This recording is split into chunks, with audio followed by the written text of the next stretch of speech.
reka tubanze dusuhuze abari kudukurikirana YouTube channel yacu Ijuru Rito, ndetse tunabashimira kuba bari kujya kuri Facebook page yacu Youth for Youth Rwanda, ndetse no kuri Twitter Youth for Youth Rwanda cyangwa Ijuru Rito. Tugiye gutangira rero ikiganiro cyacu nicyo kubaha ikaze mu biganiro tugiye kujya tugirana. Ahubwo mbere yuko dutangira nagira ngo tubanze dutangire twibwira abantu. Kamere kuri boss wanjye nyine. Muraho, amazina yanjye ni Joseline Mujabimana, bakunda kumuhamagara Dudu. Twagarutse tuje nyuma y'ibiganiro twagiye tugira kenshi ku binyamutangazamakuru bitandukanye, yaba kuri radio, yaba kuri televiziyo.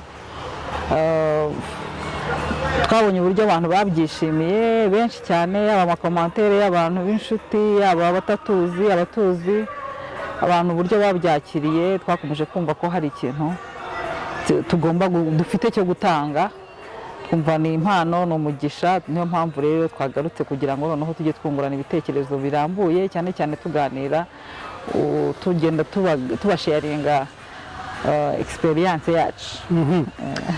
Ngira ngo mu bari baragiye bakurikira ibiganiro twagiye tugira, hari ikiganiro twagize ubwa mbere kuri Radio Rwanda kivuga ku bijyanye n'uburyo umuhungu n'umukobwa barakuze bataziranye, gahura na Dudu mu nama y'abaskuta, ari umuntu ugeze mu myaka 25, nanjye ndi muri 40, tugahura imico ye n'imico yanjye tukayihuza bikagera ahantu dukora urugo. Ngira ngo icyo kiganiro cy'abantu barakishimiye cyane, ndetse baranadusaba ati mwazaduhaye ikindi kiganiro. Reka nsubize Colette Mukandemezo, ongera akanadutumira dusubirayo dutanga icya kabiri kivuga kuri gender, kivuga ku buryo bwo kugabana inshingano mu rugo. Ese ubundi buriya iyo umugabo ari mu rugo arimo kumesa biba bisa bite? Ese umugabo woza umwana arya buriya ni baramugiriye baramuhaye akantu kwaje? Ese baya ngombwa ko umugore akora umugabo adakora, byo biba bisa gute? Society bifata gute? Hari byinshi twagiye turaganira, nabwo ngira ngo commentaire zabaye nziza, abantu barabyishimiye. Icya gatatu rero ngira ngo ari nacyo giheruka ni cyabaye ku Isimbi TV, Kazuze na Murungi Sabin, nawe ni inshuti yacu. Tugezeyo tuganira byose ko twamenyanye, aho twagiye bigorana, ngira ngo harimo n'abantu bagiye baduha amakomantere, amenshi yari meza, byo byose abati murakoze, muratwubatse. Sinajyaga mbona umugabo wanjye akunda agacupa bagira ngo ni shitani yaduteye, kandi shitani irarengana ikora ibindi bibi byinshi, ariko ntabwo sinjya nemeza ko umuntu umwe akabyera ari shitani we yamuteye. Hari harimo n'imijinya yanyu nyine urabizi nawe. Najyaga mbona umugore ndakarira nkagira ngo bamuroze cyangwa ari ibiki, ariko kurakara biri normal. Ahubwo ngiye ngize ibyago, niba ufite umuntu utagira urakara nabyo tuzabuganira, abantu batarakara mujye mubitondera. Commentaire ziba nziza, yego nyinshi kandi nziza, ariko harimo bagiye nyine bakajombamo. Harimo umuntu wambwiye ngo hari ukuntu umeze, wese urana ko ndi kubikoraho, niba dukurikiye nyine ndagerageza nyine nkamira n'umwuka, ariko ntabwo ari nka cyagiye. So nyuma rero abantu benshi badusabye ko tuzajya tugaruka gutanga ibiganiro, cyangwa se tukifashisha abantu ko nibyo bandi kuganira na Dudu nikise. Mbese ikiganiro kigiye guhinduka inda yanjye se ko kuri kureba hano nicare neza. So soretse kunzitsa. Bisituma nibagirwa n'ahantu ari ingeze. So niba mu amakomantere abaye meza, mudusaba ko tuzongera tukagaruka, tuza gusanga uburyo bumwe bwiza bwo kubikora ari ugukora imbuga zitandukanye zireba icyiciro cya buri wese, kandi byose bikaba bijyana mu mujyo. Izo mbuga ni izihe rero? Hari YouTube channel Ijuru Rito, YouTube channel yitwa Ijuru Rito. Haba Facebook, hazajya haba hari iki? Haba hariho kuganira, tugirana cyane cyane tuzajya tuganira kuri experience y'ubuzima Imana yatugiriye ubuntu mu muryango wacu, yaduhaye, dufite abana 4, hari ibyo twagiye duhura nabyo, challenges twahuye nazo mu kurera, nubwo abana baryoha ariko nta nubwo ari akazi koroshye, hari umuntu ahura nacyo, so tuzagenda tubasangiza bimwe mu byo twagiye duhura nabyo, uko twagiye tubyitwaramo kandi bigakunda, yaba mu gusengera abana, yaba mu kubitaho, kubavuza, mu kubakunda, mu kubatetesha. Hari byinshi twumva, hari ibyo dufite byo gupartaje abantu, kandi tukaba twumva nk'umuryango twishimira kubona undi muryango, yabo bo tuzi cyangwa nabo duhuye tutaziranye bishimye. Nicyo ngicyo twifuza, nicyo cyadupushinze kugira icyo dutanga. Aho ni kuri YouTube channel, aho ni ku bantu bigora cyane gusoma, ariko kuba byorohera kubakunda umuntu aba ari nko mu modoka yitahiye cyangwa ageze mu rugo ananiwe adashaka gufata umwanya wo kongera gusoma, bajya kuri YouTube channel mugasubscribinga, naho ngaho muzaba musanga ibiganiro, ariko ubwo muzaba mubona ibikoze mu buryo bwa video gusa. Dufite website ni Y4Y Rwanda. Y4Y ni Youth for Youth, wenda nawe ndaza kuyisobanuraho. Iyo ni website izajya ibiri ibiganiro bitandukanye, inkuru zitandukanye, ariko zose zigaruka zibanda ku muryango, kugira umuryango mwiza. Ari nayo mpamvu twahisemo YouTube channel yacu kwita Ijuru Rito. Dufite nayo na Facebook page, nayo ni Youth for Youth Rwanda. Chérie, Ijuru Rito, il faut aussi mentionner mu bana bashakanye, kurambagiza. Okay, izo ni ingingo ziba ziri kuri izo mbuga zose, turongera tuzigarukeho mu kanya. Nyuma ya YouTube channel hari Facebook page, none hari website nayo nyivuze Y4Y Rwanda. Ushaka kureba hasi kuri video byanditseho Y4Y Rwanda. Hakaba na Facebook page ni Youth for Youth Rwanda. Uyigezeho urahita ubona kuri cover photo hariho ifoto yacu, kuko nitwe abanyamigabane ba mbere, ariko namwe muri abanyamigabane. Ibitekerezo byanyu biri mu ibyo dudazi n'ibyo nzi, ntabwo byahaza inyota y'abantu bashaka kugira umuryango mwiza, haba mu Rwanda ndetse no mu biyaga bigari. Urundi rubuga rwa nyuma, abajene ndabizi tutari kuri IG biragoye, utari kuri IG ntabwo umujene wapfa kumubona, so no kuri Instagram turiho, nayo ni Y4Y Rwanda cyangwa Ijuru Rito, nayo ni Ijuru Rito, naho ugiye wayisangayo ukadufollowinga. Abajene cyane banyabuneka, dore muri munsi urubyiruko turajagaraye, nanjye ndurubyiruko birumvikana, hari kuri tujagaraye, turi muri Snapchat, turimo kubita amaselfie, ariko wabaza umuntu uti mu myaka 5 urumva uzaba uri hehe? Haba nyine nzaba nyiri muri Kigali, hakaba kugati nyine nzaba nyiri mu rugo, papa zo gifite akantu azaba akizanira icyo kurya, yawurute, umugati. So wowe ni wowe ndi kubwira rero, nk'umujene uyu munsi utazi ahantu uzaba uri mu 2020, hari munsi 2020, utafite icyerekezo byibuze cyane uzaba uri muri 2025, ni ikibazo. So nzagusanga kuri IG, tugarukane kuri Facebook na YouTube. So ingingo ni izihe rero tuzaganiraho? No kuri Twitter ni Ijuru Rito. Kubera iki bizaba Ijuru Rito rero? Ijuru Rito, uburyohe bwo mu muryango. Kanura Ijuru Rito, uburyohe bwo mu muryango. Kantu kavugitse neza ngaho gasobanura. Tuzavuga ngo ni ngewe nyine ubihimba nitonze ngaho. Ubwo buryohe ni ubuhe rero? Urumva ibiganiro twavuze ko tuzibanda ibibanire. Ijuru Rito tujye tubigereranya n'umuryango unezerewe. Umuryango unezerewe ni ukuvuga ngo twebwe twagiye twumva kandi twemera ko buri muntu wese ahava akagera afite ikintu ashobora gutanga kuri sosiyete, ashobora guha bagenzi be, byanze bikunze. Twe niko tubyemera. Ni ukuvuga ngo hari uburyo hazamo kurera. Chérie, komeza. Okay, reka duhere ku muryango.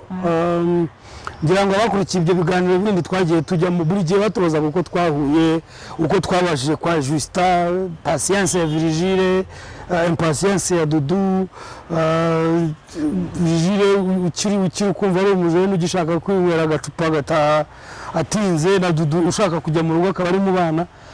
Aho ngaho mu myaka ngira ngo twahuye 2007 ngize ngo ndabigabanyije 2007 hashize imyaka 13.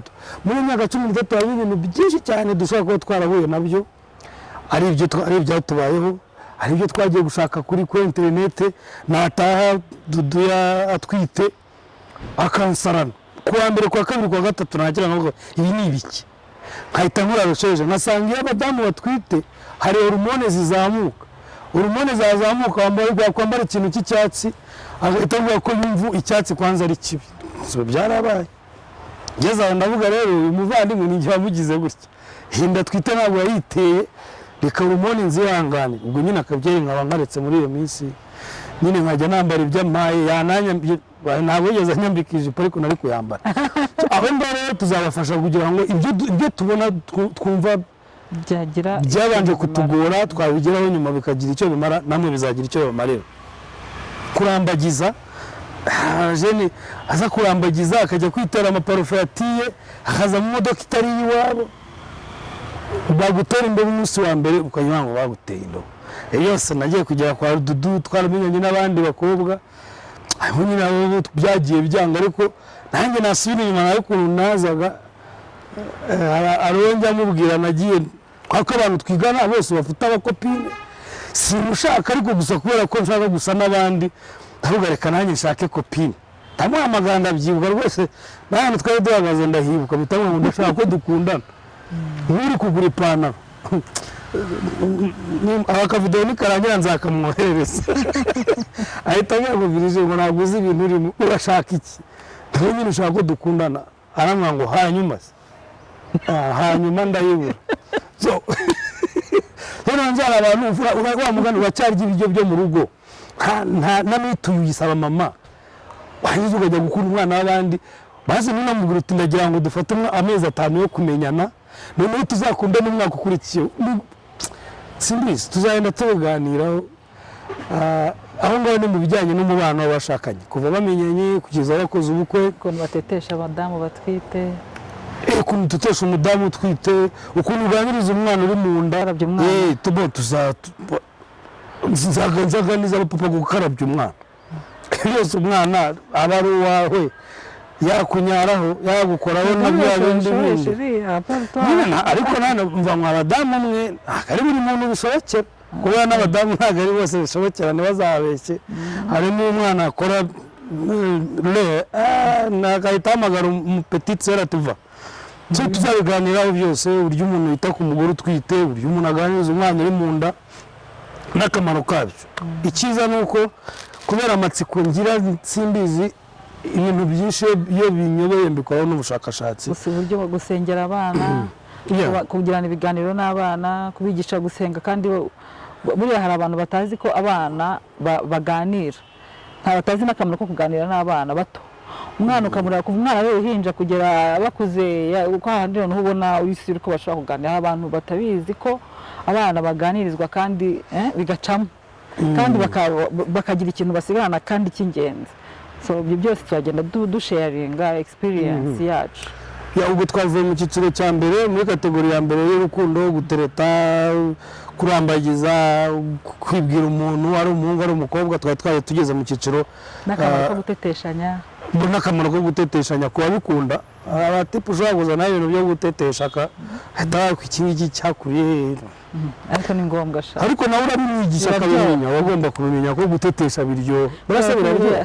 Babyatara ntabwo akunda ubu nteruye mu ifoto, ariko navuga mu ifoto ndabazi. So twaba tugeze mu by'abana, no nyuma y'abana rero uko abana bagenda bakura harimo byinshi. Natwe hari ibijya bitugora nko muri iyi minsi ya konfinema rwose, abarimu rwose muri kumva iyi video ndongera mbashimira, mwarimu rwose ntabwo nzigera ndekeraho exercice muduha turagerageza, ariko so nabyo tuzajya tubiganiraho ariko umuntu akoresha n'ababyeyi abana devoir babishobora. ariko rero nibyo navugaga ababyeyi bajya babishobora ababyeyi bajya babishobora bazajya batubwira muri komante voilà batubwire nuko babigenza ko tuzagenda twungurana ibitekerezo tugahita abana iyo bimeze gutya devoir uzibakoresha gutya. Hari akandi kabanga mbabikiye kajyanye na responsabilité zindi zitari iby'amasomo ariko ko nzakababwira mu yindi video.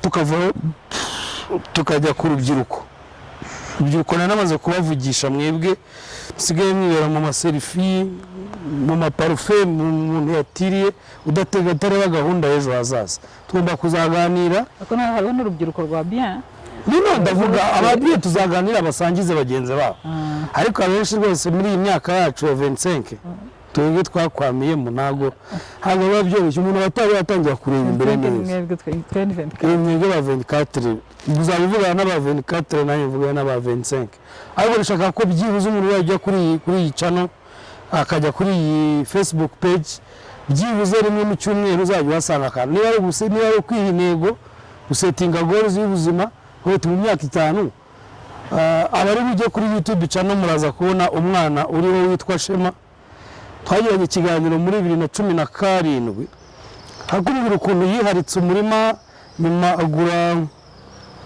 ababyeyi bamuhaye umurima ariharika nyuma agura agakwavu nyuma agura intama mubajenize imbere hazaza urateganya iki agenda ambwira ukuntu intama azajya ziyongera akazigurisha akagura inka zabyara nazo akazigumana zamara kuba nyinshi noneho akaba umucuruzi ukomeye wowe uyu munsi mu myaka 5 iri imbere niye gahunda ufite ni iki twazakora tuzabifatanyaho nyuma y'urubyiruko rero benshi bayambwira atari ko Virgile ibintu byose niba iri kuvuga ibibabaje ushyiramo black reka mbabwire ni ukuri ari haya ninde yavuze ngo uyu mujyi ni woroshye twiriwe kugata igitamugani w'abajene umuntu ari gushaka amafaranga ushaka ubukaro bw'intagwira wa mugani wa Jay Polly yarya so ubukaro bw'intagwira ntabwo wabuvamo ngo nuza no kureba video ku ijuru rito usanga ndi kukubwira x plus de au carré égale x carré plus de all the time ntabwo tuzatuba muri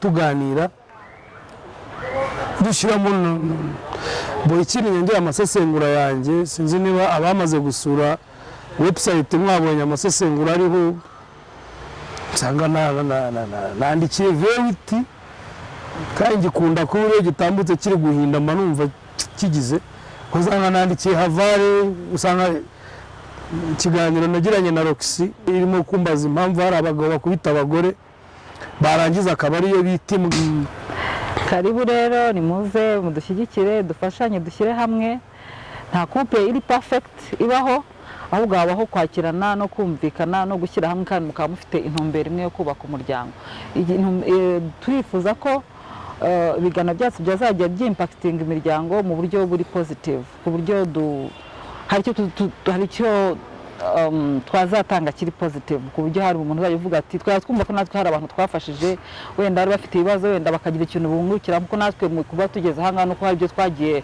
twiga kandi tukagenda twunguka uko iminsi igenda ishira so karibu ufite igitekerezo hari abo tuzagenda twifashisha yaba mu nshuti yaba mu bo tuzagenda twunguka kubera iyi gahunda twenyine na Virgile ntago ibyo dufite byonyine byaba bihagije kugira ngo tugere ku ntego twumva twifuza so tuzafatanye yaba inkunga iyo ari yo yose yaba ubufasha ubwo ari bwo bwose turabuhaye karibu kandi Nyagasani akomeza turindane muri ibi bihe bitoroshye byo kurwana na COVID.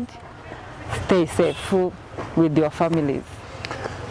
Ngenda dusoza abivuze neza ntabwo ngera duhagije cyane cyane ko hano imbere hano hari abantu benshi bakoze ubukwe imbere yacu hari abo tujya tuganira mu gikari nkaganira ukuri nubwo nanjye mba numva hari utuntu twiza ngera ariko mbigiraho hari n'abakiriya bari inyuma yacu babitubwira so twese tuzajya duhuza inkunga kugira ngo tubigereho icyanyuma rero reka mbabwire reka nsubize tiritiri umuntu nita tiritiri yariyizi nigeze kwandika akaburage ngashyira kuri Facebook umuntu agaterura kuri Facebook agakubita muri WhatsApp karazenguruka kagera kuri mugenzi wanjye we mbona ari mvuze arangije ko ukuntu nanjye iyo mfite igiporo buri gihe mpita nyimwohereza nagira ngo aramuzi ahita akanyohereza ngo presse ngo kiramwereka akantu ndabanza nyine ibitabo bwabo nuze guseka cyane ariko hashize nk'umunsi ndamwana uzi ikintu ati muzi ko biriya bintu ejo wanyohereje ari njyewe wari wabyanditse araba kubiguha mbere naze ko icyo utabimpaye mbere ngo abe ari njyewe ubiha abandi kugira ngo ubibone mbere rero nta kindi bisaba ni ukujya kuri buri rubuga niba ari kuri Facebook urakanda like nibizamo uzajya uhita ubibona